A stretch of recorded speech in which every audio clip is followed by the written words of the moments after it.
Let's talk to Wayman Bennett, Unite Against Fascism. Hi, Wayman. Hello. For Hi. those who don't know, what is Unite Against Fascism? We argue against the growth of far-right organisations. We're instrumental in stopping the British National Party, and we believe that we should have an equal, multicultural and fair society, and that the politics of Hitler and Mussolini don't belong in the 21st century. The Holocaust should never happen again. OK, so what do you make of somebody like Tommy Robinson, then? Well, Tommy Robinson obviously is, he was in the BNP, a fascist party. He was in the BNP for 1 year. He says, and he said it today, that he didn't realise it was just a white party. The moment he did, he left. I think that's highly dishonest. It's very clear what the BNP stood for, both in where they stood and what they explained in terms of their views about discrimination, but also about their leader denying the Holocaust. There's clear links between them and Nazi organisations. So I think that's the. So once you've been in the BNP, that's it, is it? No, what I'm saying is that... Because surely people can flirt. Hang on, let me finish. People can flirt with all kinds of political parties and move right, pardon the pun, right across the political spectrum as they mature and as their experiences come on. I mean, he's really known for being in the EDL. What do you think of the EDL? Well, I think the English Defence League was frustration with the British National Party's inability to really break through. So they took a part of their strategy was to form street gangs and to go onto the streets to start to physically intimidate political enemies, like the Brown Shirts did. And Tommy Robinson was the leader of that. In the 1930s, they concentrated on the Jewish community. In today, it's more probably fashionable to concentrate on blaming Muslims for the problems of the world, and therefore he didn't blame Muslims in that interview. Then he didn't really blame Muslims for problems in the world. He just said it was incompatible, their religion, with modern life. That's what he said in this country. I think is he not entitled to that opinion if he wants it? He's entitled to his opinion, but 2 billion Muslims in the world, right? I think that's a far generalisation to describe a whole religious group as being incompatible with the modern world. I happen to have... Well, he said if you follow the Quran to the letter, then that is incompatible with a civilization that has gone through the... If he didn't say this, but what he was suggesting, through the Enlightenment 400 years ago, and indeed believe in sort of people having equal rights if they're homosexual, if they're lesbian, or indeed if they're women. But he says if you believe that's the word of God and you follow it to the letter, that's incompatible with a modern 21st century liberal society. And he's correct, isn't he, on that? No, he's absolutely wrong, actually. Because he's wrong? He's wrong. Actually, I don't believe that he's got a theological understanding of religion. He's both a bigot and a racist, right, who's carried out attacks, all his organisation have carried out attacks on mosques inside this country. When the mosque... Go back to my point. Go back to my point. Hold on a minute, because I want to have a decent conversation with you. Yeah. But let's not start painting this in Crayola crayons, right? My question to you was that he says it's incompatible if you follow the Quran to the letter of the law with 21st century liberal countries. You say that's totally wrong. How? Well, okay. Explain to me. When the Muslims translated Aristotle from the Greek into Arabic and then translated it into Latin, which was the formation of Oxford and Cambridge, right, in terms of their learning things, it's just total ignorance not to understand the interrelationship between what we understand today and the history of the world and try and make it into a crude division between Christians and Muslims. I could go through the whole history of the Kaaba. Who is more a true Muslim, an Islamic State devotee, or somebody who lives in this country and condemns Islamic State? See, Islamic State would argue they're practicing the purest form of the Muslim faith, wouldn't they? Well, they can argue that, but the Ku Klux Klan, when they carried out the murder in Charleston, the person there said he was carrying out Christian duties. That's a good point. I wouldn't hold that all Christians, and Breivik inside Norway, when he killed a whole load of children, right, who said he was inspired by the EDL, right, said he was doing it to protect Christianity. And yeah, but don't smear, because you know full well Tommy Robinson has denied ever knowing him. Somebody can say they were inspired by somebody. It doesn't mean necessarily there's a causal effect, or indeed that there is a true link between the two. So what I'm trying to do here on the Home of Free Speech is have conversations that aren't cartoon conversations, right? No, we're trying to have in-depth conversations about this, right? So that we're trying to look at it. What? We're not going to just have people standing on a soapbox saying people are racist or bigots or scum. You did. You called him a racist and a bigot earlier. I do think he's a racist. I do think if you say that you impute characteristics to a particular group of people, which characteristics? Which is indelible. Which he said Muslims. He said, if you're a Muslim, you have these set of values, right? Now, the problem with those kind of views, as you said, they are cartoonish, they are crude, right? And they lead people to have the most negative and no, but I pointed that out to him, and I said when I was at school in the 60s and 70s, we'd talk about Vatican roulette with all my Catholic friends, and clearly they weren't following exactly every word that the Pope expressed, say just on that one subject of contraception, and therefore you can't condemn a whole religion and say that whole religion is wrong. And indeed, Tommy Robinson's agreed with that. He said he's not talking about deporting it's not like Griffin. He's not talking about deporting people. If say, when Griffin was talking about sending people back to the Caribbean, that isn't where Tommy's coming from at all, is it? What he's saying, though, is that he feels the inner core of that religion, if you follow it to the book, their attitudes towards homosexuality. I mean, my very good friend Ian Dale on LBC the other night had a Muslim woman phone up and basically had a go at him for daring to be a homosexual. I mean, do you really want that in the 21st century in Britain? But my view is that... Do you? Well, no, obviously, do you? I went to be very clear. Yeah, but is it compatible? East London Mosque, where a transsexual gay person made advocate inside the mosque, right, about why we should stand together against the EDL, right? Mm. To be honest, that would have been very, very difficult in a Catholic church and in some of the churches inside England. You wouldn't have had that person dressed as they were on the pulpit making that speech. And but you wouldn't have that in most mosques, would you either? If we're being absolutely honest with you, it's the biggest mosque in East London. And in there was a transsexual gay man explaining why we should stand together. Now, what I'm saying is that... And was the whole Muslim congregation there? The whole Muslim congregation was there. Well, that's good. That's good to hear. But when I say that to people, people are totally surprised. And that's why I say that Tommy Robinson propagates ignorance about the Muslim community. And actually, one of the things I think people should do is go down to the mosque themselves. They have open days. People are welcome to go in there because I think it's very dangerous. Is it true, Wayman, that you were arrested on suspicion of conspiracy to organise violent disorder in 2010 against the EDL? Yes, that's absolutely true. What happened? Well, the charges were dismissed, right? And partly what happened was I was told I stood together with black, Jewish, gay and trade unionists and local people and stood inside the square and opposed the EDL that said they'd come down to attack a mosque. And I thought this was wrong. This reminded me of Nazis attacking synagogues. Yeah, I agree with you. And therefore, there's a quote from, I think, Burke. He says that for evil to happen, all it needs is for good people to stand aside. And I refuse to stand aside when people are being persecuted. I think that's why we had the Holocaust. I think it's because people stood aside and allowed. But are you seriously comparing the EDL with the rise of National Socialism in Germany? Well, I'm not talking about it in 1933. I'm talking about it in 1921.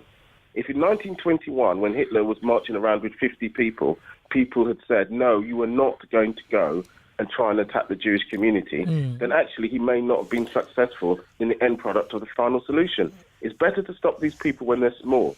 And let's be clear, all that's happened inside Durham and inside... I spoke to the people in Durham and I spoke to the people in Edinburgh and I said, don't give him a platform because he's craving respectability. Why can't he have a platform?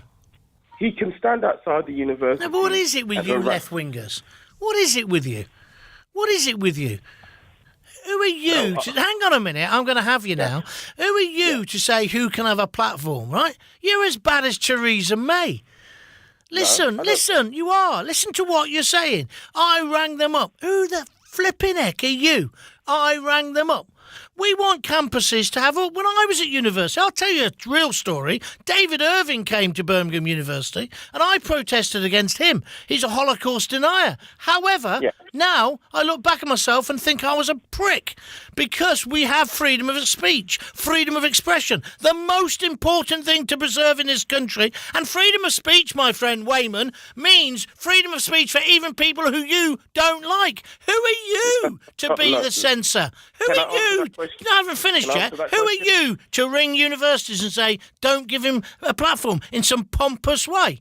That's wrong, Wayman. Let's have the discussion of what are you scared of? I'm not scared of anything. And let's be very clear, right? When David Irving or any of the other Nazis spoke, it was followed by racial violence. I went to university as well. And in my university, when the National Front used to come to the college, the black and Asian and gay students were physically attacked. So they weren't physically attacked. Oh, I don't know about the particular incidents. They might have got involved in the riot outside. That's a separate issue. Let's talk about Tommy. Let's go back. Why would you deny Tommy free speech? Because they deny other people free speech. How? Because they use. How? I'll tell you how. Because they burn down mosques. When they burned down the mosque in Muswell Hill and put EDL, the EDL and Tommy Robinson have burned down mosques. Can you stand up that accusation? No, the EDL did burn down mosques. Yes, they did. Where? And they did attack people. Where? Both inside Stoke. No, the thing is, right. That was the BNP in Stoke, because most of the council were BNP. Let's take a step back. No. Wait a minute. Can I finish my point? Wait a minute. Why are you denying him the right to a platform? You said in a pompous way, don't give him a platform. They were your exact words. Yes. Can I say why? Because you're not allowing me to say. I said that what he's trying to propagate is to divide our communities between Muslim and Christian. Yes, he might be. And no, he's just not. He might be. He is. Okay, he is. Let's accept he is. Let's accept he is. My thing is that to speak inside a university in Oxford Union or in Cambridge Union or Durham or any of the Russell Group universities, right, bestows upon him a level of respectability. Yes. Right? Yes. Right, and he doesn't deserve that respectability. Why? Who are you to be judge and jury? Now, hold on a minute. Who are you to be judge and jury? Well, I'm not judge and jury. You are. You're saying he's craving respectability. He's trying to spread division. And I'm saying, okay, we'll accept that. We'll accept, right, for a minute, that what he wants is to turn Christians against Muslims, right? Let's accept your central thesis, right? Yeah. If he doesn't break the law, right, which I'm sure, just like certain preachers of hate, in inverted commas, like Anjam, right, they know what to say and what not to say. So let's just accept that. I believe that Anjam Chowdhury has an absolute right to appear at the Oxford Union and the Durham Union and Edinburgh. And I think Tommy Robinson has. And I don't think you, in your little Unite Against Fascism, have any right to start saying in a pompous way to these kids at university, don't give them a platform. They are craving respectability. Because what I'm saying to you is, let him speak. And then defeat him, and then, yes, because I'm the only radio station in the country, because we're not regulated by Ofcom, that is going to allow people like him to speak. And let me finish. Without these people speaking,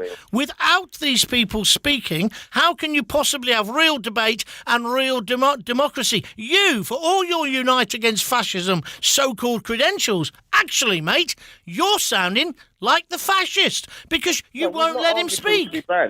We've not argued for him to be banned. What we've said is... Don't give him a platform. Don't give him any credibility. So don't let him go to the Oxford Union. Don't let him go to the Oxford... Have you been to the Oxford Union? Yes, I have. The whole basis of the Oxford Union is to have debates of this kind so that our future leaders can expand their brains and their debating skills. The Oxford Union, under the chairmanship of the presidency of the last 3 or 4 presidents, has done remarkable things, in my opinion. They are inviting exactly the right kind of people, including people like Marie Le Pen. You need to hear these people. I do draw the line at fascists. And I do draw that line. I say they're racist. Can't you hear how stupid you are? Can I just say they're racist, they're bigots, they're homophobes who've been to the Oxford Union, right, to speak, which I'm not for banning. I'm not for opposing. Would you ban Marine Le Pen? Against them. No. Marine Le Pen, I do draw a line about that. Why? And the reason why I draw a line about that is because those people that plan to dismantle democracy, right, that don't allow freedom of speech for other people, then they're not entitled to it themselves. Is David Icke allowed to speak in your worldview? Fine. David Icke thinks the world is purple. That's his problem. So, Wayman, let's go back, if we can. Can Tommy speak at Durham or Oxford? No, absolutely no. You're a fascist. You're a fascist. Wayman, you're the fascist. You're the fascist, Wayman. And what you do by behaving like this, Wayman, is you're denying... A small group of people. No, I'm not denying. You're denying free speech. You're denying free speech. I'm not being naive. Free speech does not prevent you from being murdered by Nazis. What are you on about? What do you mean, what am I on about? Exactly what I just said. What are you on about? Well, the problem is, to be honest, I grew up black in a society, right, in the 1970s, where the National Front used to beat us up from home to school. Yeah. I have less naivety. Maybe you have a different point of view because you think you could have discussed it with those people and explained to them how intelligent you were, and that's the reason why they shouldn't be attacking you. Oh, goodness me, Wayman. Wayman, it must be hard carrying that chip on your shoulder, mate. Come on, relax. Let him speak. Listen to what I'm saying. Let him speak to the cleverest kids in this country. Black, blue, yellow, white, Muslim, all denominations at the Oxford Union, right? And let him speak and either win or lose. Who are you to be our moral censor? Well, let's look at what's happened in France, where we've let them speak in all the universities. We've let them build the Front National, which was inspired by fascism, is coming second or even first in the election. Right? Nick Griffin is being kicked out. I think those facts speak for themselves. I would suggest that France's problems may perhaps come more from ghettoisation than from letting people speak at universities, my friend. I think the problem in France is very different to the problem here. I just don't understand, Wayman, whilst a man like you has suffered racism, and I'm not belittling you for it at all, I just do not understand this leftist argument, which I believe is fascist in intent, which is to stop other people speaking. And that is what happens within the BBC, and I haven't finished, and within mainstream media, where you only want this cosy view of the world, where some people can rub up against it, but you won't have the extreme. I'm no supporter of Tommy Robinson. I'm certainly not a supporter of the English Defence League. I don't really know enough about it anyway. But what I would say is let them speak, because words can't kill you. Only actions. Been good talk. Go on, finish off. No, it's not what Adolf Hitler said. In Mein Kampf, we approached it like wolves in sheep clothing, right? And the truth of the lesson of the 20th century is, if you treat those organisations benignly, actually Germany was the most advanced country in Europe. Is that why Unite Against Fascism also campaigned so harshly against Nigel Farage and UKIP? UAF doesn't campaign against Nigel Farage. Nigel Farage can speak at the union, can he? Nigel Farage can speak at the union. I actually oppose his ideas. He's not a fascist. He's not inspired by fascist ideas. Okay, but Tommy Robinson is, according to you. Yeah? Yeah, Tommy Robinson comes from a fascist tradition, right? And actually trying to rebuild in the 21st century some kind of fascist organisation. He's influenced by that. We oppose that. We don't think we should allow that to happen. Wayman, been good talking to you. Very challenging. Thank you very much indeed for taking the time. That's Wayman Bennett from Unite Against Fascism. I'm going to have a quick wee and a quick glass of water. Listen, the lines are open. Now it's down to you. Don't just go on Twitter. Get calling. Let's have your views. Let's keep it civilised. Let's have free speech. Let's talk about it, no matter what side of the argument you're coming from. Come on, get calling. 020 38 29 1234. I'm off to the toilet. You're listening to the Home of Free Speech. Wow, we've taken on...